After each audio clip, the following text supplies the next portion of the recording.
हंगामा, ये शब्द सुनते ही अनलिमिटेड कंफ्यूजन की तस्वीरें आंखों के सामने घूम जाती हैं। सब कुछ उल्टा पुल्टा सा दिखने लगता है। ये हंगामा कभी तो आपको संजीदा कर देता है तो कभी हंसा के चला जाता है। सच तो यही है कि इसके बगैर जिंदगी की रौनक फीकी पड़ जाती है। शेयर मार्केट भी हंगामे से अछूता नहीं रहा है। इन दिनों कई शेयर में रिकॉर्ड तेजी तो कहीं कमाल के न्यू बिजनेस आइडियाज की धूम मची है। हर कोई इन बेहतरीन शेयरों को अपने पोर्टफोलियो में शामिल करने के लिए हंगामा मचा रहा है। फिर आप चुप क्यों बैठे जब हर तरफ हंगामा है बरपा।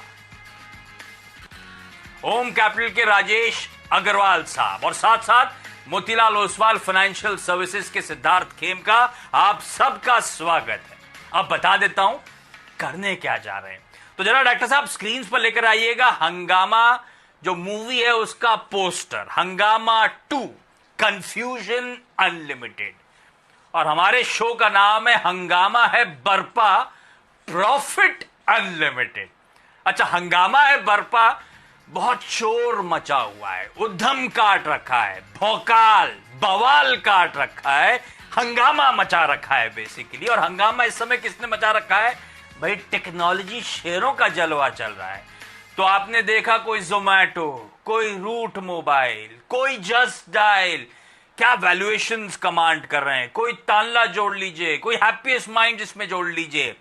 ब्रोकरेज कंपनीज अपने आप को फाइनेंशियल टेक्नोलॉजी कंपनीज के तौर पे, फिनटेक कंपनीज के तौर पे प्रेजेंट कर रही हैं। कोई लेंडर बजाज फाइनेंस अपने आप को एक न्यू एज स्टॉक के तौर पे प्रेजेंट कर रहा है। तो जलवे तो इसी पॉकेट के हैं और इसी पॉकेट से दरअसल कुछ बेहतरीन आइडियाज ढूंढ के लाने की अगले आधे घंटे में हम लोग करने वाले हैं कोशिश। अग्रवाल सर, आइडिया तो ठीक है ना, और आइडिया अपनी जगह। मुझे ये हंगामा से ना, मैं अभी डिस्कस ही कर रहा था घर पे बैठा बैठा, हंगामा 2 से वो पुरानी 2003 की हंगामा याद आ गई।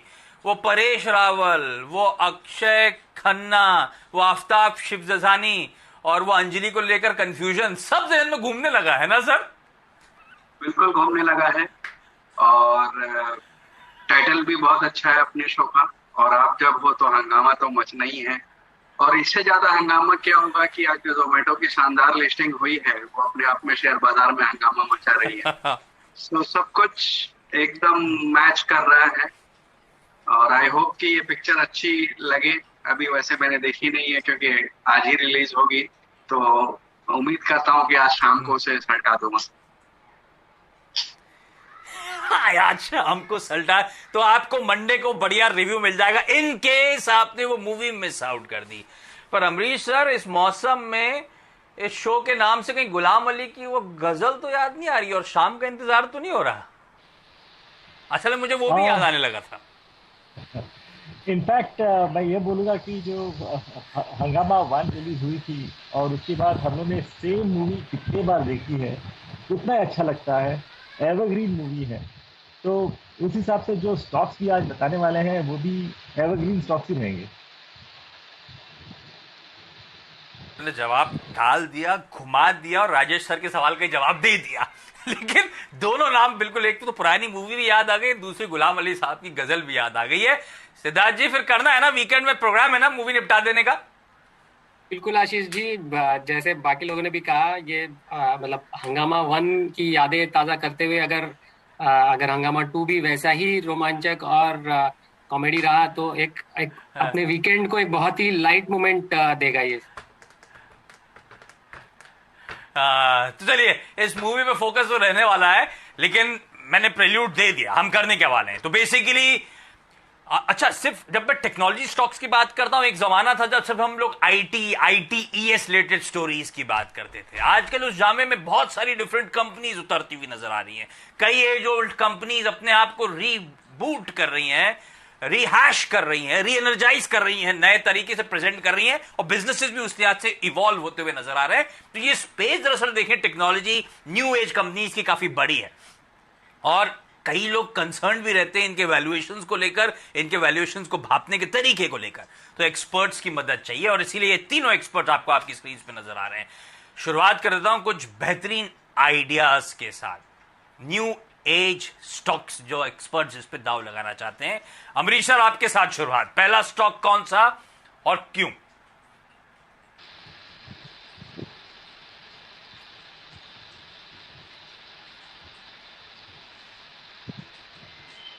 अमरीश सर, ये पहला स्टॉक आपकी तरफ से कौन सा न्यू एज स्टॉक है जो रडार पर? मेरा स्टॉक है ग्रीव्स कॉटन, जो है एक leading manufacturer of small engine. ये प्रोड्यूस करती है थ्री व्हीलर्स, एग्री इक्विपमेंट, उसमें पंप बनाती है, टिलर्स बनाती है जैसे बीएसटी टिलर्स हो, और जनरेटर भी बनाती है जैसे कमिंस हो। पर इसमें नया क्या है? Why am I saying it is a new age stock? अभी रिसेंटली बड़ा एक गेम चेंजर हुआ है, उनका एंट्री हुआ है इलेक्ट्रिक व्हीकल्स में, और ये बनाती है इलेक्ट्रिक स्कूटर्स और ई रिक्शाज, जो लास्ट ईयर लॉन्च हुई थी। करीब 700 करोड़ का इनका केपेक्स प्लान है फॉर दिस वर्टिकल, और as of now low speed vehicles बना रही है, पर फोकस है हाई स्पीड व्हीकल्स पे, जो शायद आएगा 1-2 साल के बाद। और if you look at government focus, frame 2 में ये सब्सिडी इंक्रीज हुआ है from 10,000 to 15,000 per kilowatt. That has also made the vehicles cheaper, so that is also positive for Greaves Cotton. और यदि हम लोग इसका लाइक वैल्यूएशन करते हैं, तो जो पुराना जो बिजनेस है उसका वैल्यू बनता है 125 रुपीज़, और जो नया बिजनेस है ईवी व्हीकल का, उसका वैल्यू बनता है करीब 75 रुपीज़। तो इसमें मेरा जो टारगेट है, at least in the medium term, करीब 200 रुपये का टारगेट है। गजब, तो बिल्कुल सही। न्यू एज स्टॉक्स, ईवी का जमाना है, 2030 तक कहा जा रहा है तस्वीर बहुत बदलती हुई नजर आएगी रोड्स पे, जो अभी दिखता है और तब जो दिखेगा।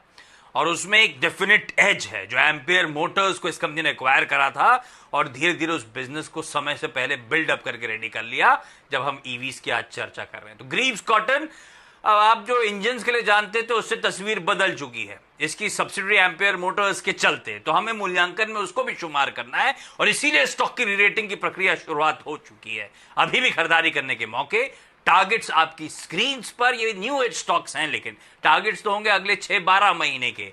अगर इवेंचुअली ये गेम बढ़िया खेल गए तो ये स्टॉक्स यहां से तगड़ा पोटेंशियल डिलीवर करने का दमखम रखते हैं। अग्रवाल सर, पहला स्टॉक कौन सा? देखिए, चूंकि मूवी की थीम थी तो मेरे विचार कुछ और देने के थे, बट अब चूंकि खेमका साहब ने ईवी की थीम चालू करी है तो मैं सोचता हूँ कि उसी के साथ जोड़ूं। तो टाटा पावर का रहेगा, जिसमें मध्यम अवधि में हम 150 रुपए और थोड़ी सी लंबी अवधि में 180 का टारगेट मानकर चल सकते हैं। अगर देखी जाए तो पावर सेक्टर की एक बहुत बड़ी क्षमता वाली कंपनी है, जिसमें रेन्यूएबल में वो लोग कैपेसिटी एक्सपेंशन कर रहे हैं। और ईवी की जो स्टोरी है ना, जिस कारण से हम ये मान के चल रहे कि न्यू एज स्टॉक जो थीम है हमारा आज का शो का, उसकी बात की जाए तो उसमें भी ये पैर पसार रहे हैं। अभी पिछले 2-3 दिन पहले ही एक ऐसी खबर आई थी कि एचपीसीएल के एक साथ करार कर रहे हैं, जहाँ पे उनके पेट्रोल पंप्स पे इनके ईवी चार्जिंग स्टेशन बनेंगे। तो आप ऐसा समझो कि एक तो इनके फर्स्ट मूवर एडवांटेज टाइप का हो जाएगा, दूसरे चूंकि एचपीसीएल के पेट्रोल पंप्स गांव-गांव में फैले हुए हैं, जगह जगह फैले हुए हैं, तो वहां उनको रेडीमेड एक लोकेशन मिल जाता है। उसके अलावा अगर आप देखें तो कंपनी फंड रेजिंग कर रही है, जिसके कारण से डेट कम करेगी, सोलर में अच्छा खासा एक्सपेंशन कर रही है, मुद्रा में जो इनकी दिक्कतें थी वो इंप्रूव होती हुई नजर आई, और इनविट का वैल्यूएशन तो अपनी जगह है ही। तो सारे पाइलन पे खरी उतरती है, और ईवी का प्ले बहुत जबरदस्त है। मैं समझता हूँ यहाँ पे बिल्कुल निवेश करना चाहिए। तो वैसे भी हंगामा मचा रखा है इन सब स्टॉक्स ने स्टॉक मार्केट में। ग्रीव्स कॉटन, टाटा पावर सालों बाद चला, तो ऐसा मैसिव रीरेटिंग हो रही है स्टॉक की कि कुछ कहना नहीं। और अभी भी देखिए न्यू एज स्टॉक के तौर पर प्रेजेंट हो रहा है। ईवी के गेम में upmanship, first mover advantage, HPCL के साथ वो डील, उनके पेट्रोल पंप्स पे अपने ईवी चार्जिंग स्टेशंस लगाना, पकड़ पहले ही मजबूत करने की तैयारी। तो बढ़िया पिक्स आते हुए ये दूसरा ही है, अभी तो बहुत सारे आने हैं। खेमका सर, आपकी तरफ से पहला कौन सा? जी आशीष जी, जो मेरा पहला पिक है वो थोड़ा हटके है मार्केट से। जो अभी हम देख रहे हैं बहुत सारे B2C सेगमेंट में प्लेटफॉर्म्स बहुत अच्छा ऑपरेट कर रहे हैं। यहीं पे एक प्लेयर है इंडिया मार्ट इंटरमेश, जो कि B2B मतलब एक बिजनेस को दूसरे बिजनेस से कनेक्ट करता है, और उनका प्लेटफॉर्म जो है वो बहुत ही न्यू एज टेक्नोलॉजी ड्रिवन है। 70% मार्केट शेयर है इंडिया में, सो आप एक तरह से बोल सकते हैं कि एकदम मोनोपोली बिजनेस है। और इंडिया मार्ट जो लार्जेस्ट प्लेयर है क्लासिफाइड सेगमेंट्स में ऑनलाइन, तो जो SME सेगमेंट है जिनके लिए ये प्लेटफॉर्म बहुत ही जरूरी हो जाती है। अगर आप देखें तो उनके 6 मिलियन सब्सक्राइबर्स हैं जो उनके प्लेटफॉर्म पर लिस्टेड है, 68 मिलियन प्लस प्रोडक्ट्स हैं, और 1000 प्लस सिटीज को कनेक्ट करते हैं। तो ये इनका डीप नेटवर्क है। तो जो हमें लगता है कि ये जो प्लेटफॉर्म प्ले है B2B में, ये एक बहुत ही स्ट्रॉन्ग ग्रोथ, 25% से ज्यादा ग्रोथ की संभावना रखती है over the next 5-6 years। And उसको देखते हुए हमें लगता है कि इस कंपनी का भी अर्निंग जो है वो 20 से 25% का ग्रोथ इजीली दे सकता है। तो ये हमारा पहला पिक है B2B सेगमेंट में, platform play, new age technology, India Mart Intermesh. India Mart Intermesh rating listing के बाद गजब की रेटिंग, साल के लोज 2-2.5 हजार के 9,000 रुपए तक की तेजी दिखाई थी, अभी भी 7-7.5 हजार रुपए पे। खेमका सार कह रहे हैं अभी भी 25-30% की सालाना ग्रोथ क्लॉक करने का दमखम। B2C, ये मेरे B2B प्लेटफॉर्म और बढ़िया प्लेटफॉर्म रेडा पर रखना है इंडिया मार्ट इंटरमेश को। एक और बढ़िया new age technology driven company आपको आपकी स्क्रीन पर, मैं सब रिकैप कर दूंगा, अभी एक एक पिक और ले लूं, उसके बाद फिर आगे बातचीत होगी। अमरीश सर, अगला स्टॉक कौन सा? पहला तो वो ग्रीव्स कॉटन, बढ़िया ईवी प्ले था। अगला स्टॉक है डेल्टा कॉर्पोरेशन, जो सबसे लार्जेस्ट लिस्टेड प्लेयर है कैसीनोज में इन इंडिया। और गैम्बलिंग इंडस्ट्री देखें तो करीब 6,000 करोड़ का था in 2020, and again this is organised gambling जो 6,000 करोड़ का था, that will go up to about 25,000 crore, 4 गुना हो जाएगा बाय 24 और 25 लेटेस्ट। और Delta is cash rich company है, करीब 500 करोड़ का कैश है बुक्स पे, और this business actually throws up about 225 crore per annum. Last year उतना उसे दिया नहीं है because of Covid, but on annual basis करीब 225 करोड़ का कैश जनरेट होता है। कैसीनोज हैं इनके गोवा में जो बहुत ऑनशोर और फ्लोटिंग है, सिक्किम में भी है, नेपाल में भी है, दमन प्रॉपर्टी उनका भी अवेट कर रहा है क्लियरेंस के लिए। पर इसमें गेम चेंजर क्या है? गेम चेंजर है इन्होंने जो 2017 में अड्डा 52.com लिया था, जो ऑनलाइन पोकर ये साइट है, और दिस इज अलॉन्ग विद नज़ारा, इन्होंने को इन्वेस्ट किया था इसमें। और लास्ट ईयर कोविड के वक्त यदि देखें तो इसका जो ऑनलाइन का इनकम था was 30% of the top line of Delta, तो दैट इज क्लियरली ग्रोइंग। और इमीडिएटली जो ट्रिगर आने वाला है once the unlock happens Goa में, जहाँ पे अभी रिस्ट्रिक्शन अभी जुलाई 26 तक है, शायद 1-2 हफ्ता और भी बढ़े, पर when it opens up I think lot of people will again go back to casinos, and that will be also a big trigger for Delta. तो मेरा जो यहाँ पे टारगेट है इट्स अबाउट 250 रुपीज़। आप ताश खेलते हो क्या? ताश खेलता था, आजकल नहीं खेल रहा हूँ, तो I will not be contributing to Delta's growth, पर आई एम श्योर कि काफी लोग हैं जो वेट कर रहे हैं वहां जाने के लिए। नहीं, ये तो सच है, किसी के जुए की लत का फायदा उठाइए, डेल्टा कॉप पे पैसा लगाइए, और वो कैसीनोज अपनी जगह सिक्किम और गोवा में, ये बात सही है कि इन्होंने ऑनलाइन पोर्टल्स में जो इन्वेस्ट करा उसका फायदा भी मिलता हुआ नजर आएगा। तो अपने आप को न्यू एज टेक्नोलॉजी स्टॉक के तौर पर प्रेजेंट कर रहे हैं। डेल्टा कॉप रेडा पे रखना है, बढ़िया आगे फायदा, और ओपनिंग अप का तो बढ़िया प्ले इमीडिएट टर्म में वैसे ही बनता हुआ नजर आएगा। अग्रवाल सर, अगला स्टॉक कौन सा? हमने टाटा पावर की बात करी पहले। आशीष जी, मैं आपसे इजाजत लेकर के मेरी 2 चीजें जो शुरुआत में छूट गई उसे रिपीट करना चाहूंगा, उसके बाद स्टॉक पे आता हूँ। पहली तो मैंने ये कहा कि खेमका जी ने प्रयास चालू किया था आज के शो में, but I am sorry, it was Amrish sir, so I want to rectify that कि अमरीश सर को फॉलो करता हुआ मैंने वो कहा था।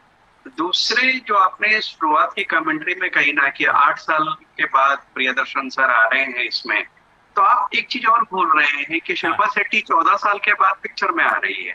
अगर बीच में 1-2 गाने वाले छोड़ दिए जाए, उन्होंने 1-8 पिक्चरों में कोई गाने की शूट करी थी, तो पिक्चर फुल पिक्चर में 14 साल के बाद आ रही है। क्लियरली बहुत एक्सपेक्टेशंस है। Now coming to the stock, मैं आप जानता हूं आपको एक साल एक दिन याद होगा सर। मैं शिल्पा शेट्टी के कमबैक का के जमाने से उनका फैन हूं, जो कि उनकी पहली पिक्चर थी मेरे, अगर मैं राइट हूं तो 93 या 94 में आई होगी। anyway, सर, अरे वाह, तो ये 2 बढ़िया कमबैक्स है, प्रियदर्शन साहब का और शिल्पा शेट्टी का भी मूवीज में comeback. Right, and coming back to our main purpose stock, तो अगला स्टॉक में इस थीम के साथ ही, जो कि हमारी सिनेमा की हंगामे की थीम है, उसके साथ ही जाना चाहूंगा। बालाजी टेलीफिल्म्स रहेगा।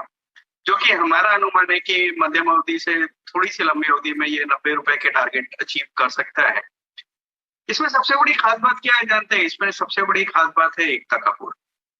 एकता कपूर के बारे में मेरी पर्सनल राय ये है कि you can hate her, you can love her, but you cannot ignore her. So आप बहुत से लोग होंगे वो उसे चाहते होंगे, बहुत उसके अगेंस्ट में होंगे, बट इग्नोर नहीं कर सकते उसको। कंपनी की अगर बात की जाए बालाजी टेलीफिल्म्स की, तो 3 बेसिक वर्टिकल्स है, सीरियल्स, मूवीज और ओटीटी। और ये जो लॉकडाउन के बाद में जो पूरा सिनेरियो चेंज हुआ ना न्यू एज का, कंटेंट किंग बन गया। जो कंटेंट अच्छा है वही चल रहा था, स्टार वैल्यू खत्म हो गई, फिर वो किसी बड़े स्टार की जरूरत नहीं रही। और उसमें अगर आप देखेंगे तो ओटीटी प्लेटफॉर्म जो हॉट बालाजी का है, उसमें इन्होंने 42% की ग्रोथ पिछले साल दर्ज करी है।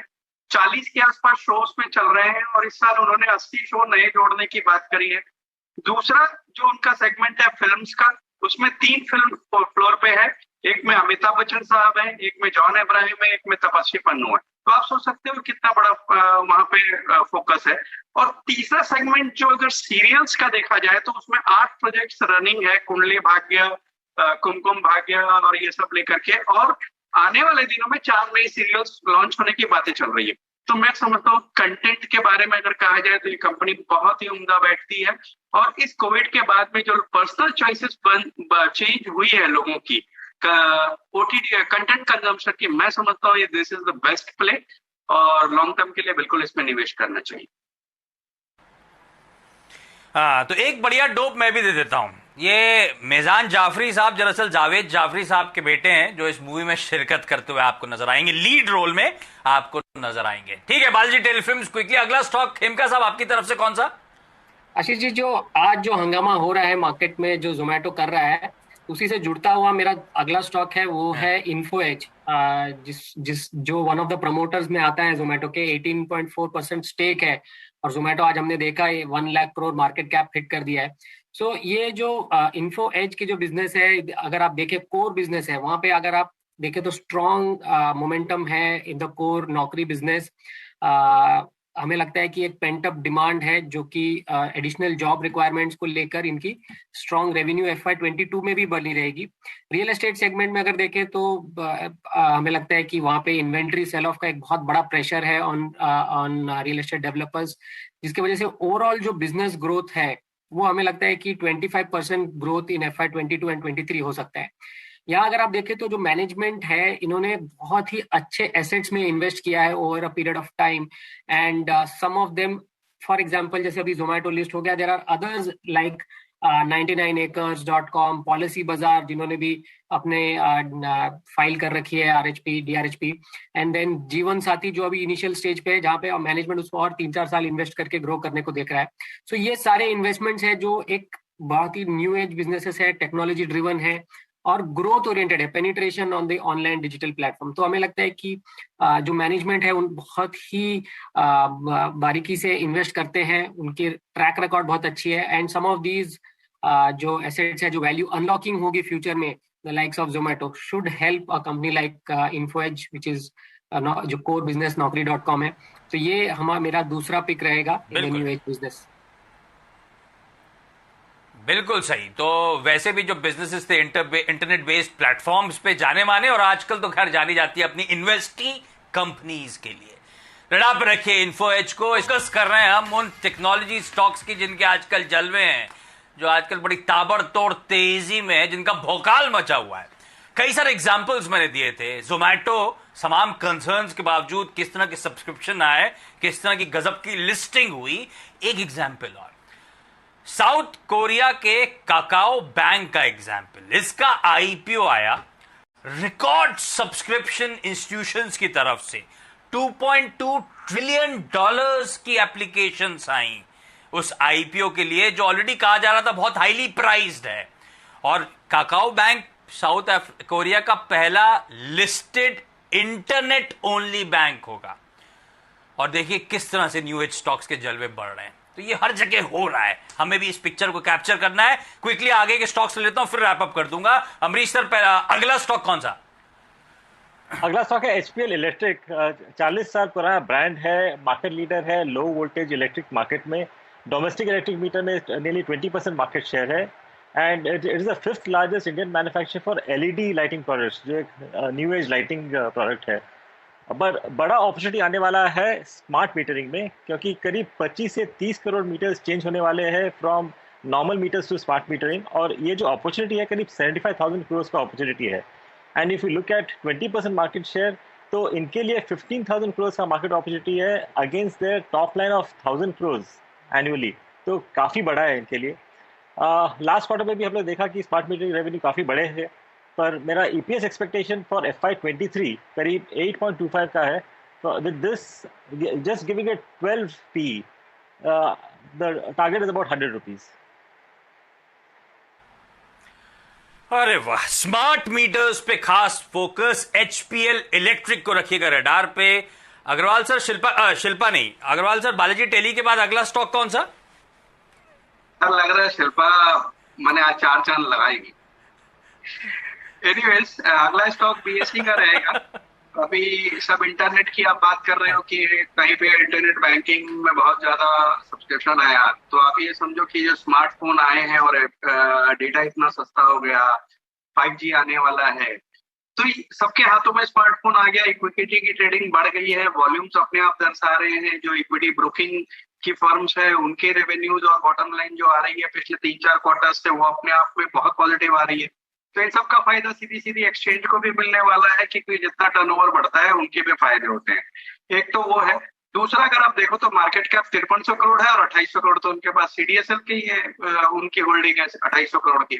तो कहने का दारोमदार ये है कि हर तरीके से बहुत अच्छा स्टॉक है, कॉर्पोरेट गवर्नेंस का कोई इशू नहीं है, डेट फ्री है, और इस इंटरनेट की दुनिया का, इस न्यू एज की दुनिया का मैं समझता हूँ कि एक बहुत बड़ा फायदा उन्हें पहुंचने वाला है। तो बिल्कुल यहाँ निवेश करना चाहिए। पहुंचने वाला है, पहुंच रहा है। बढ़िया रीरेटिंग, सबके रडार पे लौटता हुआ बीएसई, और बीएसई को खरीदना है इन लेवल्स पर भी। खेमका साहब, आखिरी स्टॉक कौन सा शो का? जी, जो आखिरी स्टॉक है जो मेरा, वो भी थोड़ा जोमेटो से रिलेटेड है। अगर जोमेटो में इतनी ग्रोथ आएगी तो आप समझिए जो उससे बैकएंड में जो कंपनीज हैं जो फूड बना के दे रही है उन्हें भी बहुत ग्रोथ मिलेगा। तो जुबिलेंट फूडवर्क्स जो है, जो डोमिनोज बेचती है इंडिया में, ये मेरा अगला स्टॉक है। अगर आप देखिए जो क्विक सर्विस रेस्टोरेंट्स है, ये बहुत ही एक इन्फ्लेक्शन पॉइंट में है इंडिया में, एंड यहाँ से जो ग्रोथ है, जो पेनिट्रेशन है, वो नेक्स्ट 5-10 ईयर्स में इमेंस ग्रोथ पोटेंशियल है। 25-30% ग्रोथ हो सकती है most of the QSR companies. And Domino's जो है, ये यहाँ पे एक इंडिया का सबसे बड़ा बिगेस्ट QSR सक्सेस स्टोरी है। और जो पैंडेमिक के बाद जो इम्पैक्ट है, अगर आप रेस्टोरेंट्स में जाके नहीं खा सकते तो आपको घर बैठे खाना मंगाना है, और घर बैठे खाने मंगाने के लिए आपको ऐसे फूड आइटम्स चाहिए जिन्हें आप इजीली ट्रांसफर कर सकते हैं, जल्दी मंगा सकते हैं, और आप ऑनलाइन ऑर्डर कर सकते हैं। तो ये सब में आप देखिए डोमिनोज जो है, जुबिलेंट फूडवर्क परफेक्टली बैठता है। इन्होंने अपने एक्सपेंशन प्लान्स को बढ़ा दिया है, ये स्पेंड कर रहे हैं टेक्नोलॉजी में, और इनका जो प्लेटफॉर्म है, आप आज हम जो देख रहे हैं मार्केट, ये प्लेटफॉर्म को क्यों वैल्यू देता है? द मोमेंट आप एक प्लेटफॉर्म बना लेते हैं, आपके पास डेटा आती है, और ये डेटा एनालिटिक्स से आप प्रोडक्ट इनोवेशन कर सकते हैं, आप कस्टमर को राइट चॉइस दे सकते हैं, और आप पेनिट्रेट कर सकते हैं मार्केट मोर एंड मोर। सो वो बेनिफिट जो है वो आपको ये प्लेटफॉर्म दे रही है, and they are trying to say that कि फ्रॉम अ प्योर रेस्टोरेंट वो एक फूड टेक्नोलॉजी कंपनी बनने के ओर पे चल रहे हैं। That is very positive for Jubilant FoodWorks. Stock थोड़ा चल गया है, और हमारा टारगेट जो है अभी 3630 का, वो नियर टर्म है। आपने पहले भी कहा कि ये नियर टर्म है, बट अगर ये स्टोरी प्ले कर जाती है तो यहाँ से आप मतलब अपसाइड बहुत ज्यादा हो सकता है अगर आप इसे कंटिन्यूसली होल्ड करें। जैसे मैंने कहा कि 5 ईयर 10 ईयर ग्रोथ स्टोरी हो सकती है। ये टेक्नोलॉजी का तो बढ़िया इस्तेमाल करते हैं और फीडबैक पे चीजें बदल देते हैं। मुझे इनका एक प्रोडक्ट बहुत पसंद आता था, मेरे ख्याल से सीख कबाब रोल था, कुछ था, हटा दिया, बाकियों को पसंद नहीं आया, अब मिलता ही नहीं है। लेकिन हाँ, ये सारी कंपनीज वैसे भी रडार पर रहेंगी। देवयानी इंटरनेशनल, यम ब्रांड्स की सबसे बड़ी फ्रेंचाइज, वो जो पिज्जा हट को ओन करते हैं यहाँ पे, जो KFC स्टोर चलाते हैं, उनका IPO आने वाला है। तो ये सब कंपनीज जोमेटो के साथ साथ देवयानी इंटरनेशनल के पहले हरकत और भी बढ़ती हुई नजर आएगी, लेकिन फूड टेक कंपनी के तौर पे यहाँ पे खेमका साहब प्रेजेंट करते हो और बिल्कुल सही रडार पे रखिएगा। चलिए, सारे के सारे जो पिक्स हैं, जो हमारे हंगामा है बरपा, वो टेक्नोलॉजी, वो न्यू एज, वो इनोवेशन ड्रिवन कंपनीज, वो बेहतरीन पिक्स आपकी स्क्रीन पर आएंगी, जहां पे पूरी गुंजाइश है कि प्रॉफिट अनलिमिटेड होता हुआ नजर आएगा। वो स्टॉक्स में है ग्रीव्स कॉटन अपने इलेक्ट्रिक स्कूटर्स के चलते, एचपीएल इलेक्ट्रिक अपने स्मार्ट मीटर्स के चलते, डेल्टा कॉर्प उस गेमिंग इंडस्ट्री का पुश, वो ऑनलाइन पोर्टल्स में इन्वेस्टमेंट के चलते, जुबिलेंट फूडवर्क्स अभी चर्चा करी, food tech company, Info Edge अपने इंटरनेट बिजनेसेस अपनी इन्वेस्टी कंपनीज के चलते, इंडिया मार्ट जो अपना B2B का बढ़िया पकड़ गजब का बिजनेस, उसके लिए BSC की चर्चा कर रहे थे हम लोग, इसको खरीदारी करनी है। इंटरनेट पेनिट्रेशन का फायदा ऑलरेडी मिल रहा है, अभी तो और मिलना बचा है। बालाजी अपने OTT प्लेटफॉर्म्स और अपनी ऑफरिंग्स के चलते, और टाटा पावर पुरानी कोयले से पावर बनाने वाली कंपनी आजकल ईवी चार्जिंग में सबसे आगे पैदान पे खड़ी नजर आएगी। स्क्रीनशॉट ले लीजिए, ये वो टेक्नोलॉजी ड्रिवन इनोवेटर्स हैं जो रडार पे रखना है, बढ़िया कमाई होने की पूरी गुंजाइश।